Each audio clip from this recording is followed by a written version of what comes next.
이번엔 단독 보도입니다. 아는 사람들의 얼굴을 음란 사진과 합성해달라고 텔레그램으로 의뢰한 사건이 또 터졌습니다.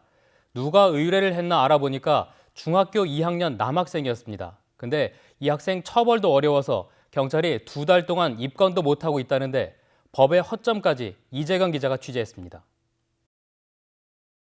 텔레그램의 한 대화방에서 은밀한 대화가 이뤄집니다. 이름과 나이 등 신상 정보와 합성 부위를 보내달라는 문자에 학교 친구라고 밝히며 이름과 함께 얼굴이 담긴 사진을 보냅니다. 또 입에도 담기 힘든 성희롱성 발언은 물론 몸 합성은 안 되냐며 음란물을 전송합니다. 친구들의 사진과 이름을 보내며 음란 사진과 합성해달라고 요청한 것 다름 아닌 중학생 A군. 지난해 11월 A군은 한 성인 사이트에서 음란 사진과 얼굴을 합성해준다는 광고를 보고 합성 사진 제작을 의뢰했습니다. 피해자는 3명으로 모두 A군과 같은 학교에 다니는 여학생들이었습니다.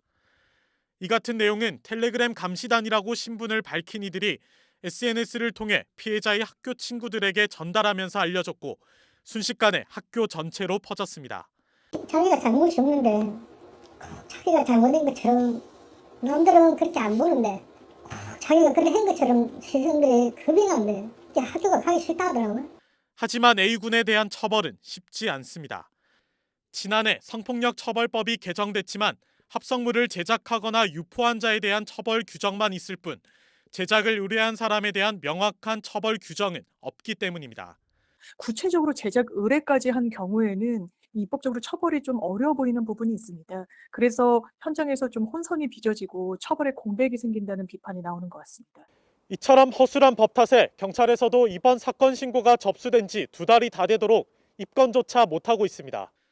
경찰은 내사에 착수한 가운데 A군과 대화를 주고받은 텔레그램 감시단이라 밝힌 이들의 정체 파악에도 주력하고 있습니다. MBC 뉴스 이재경입니다.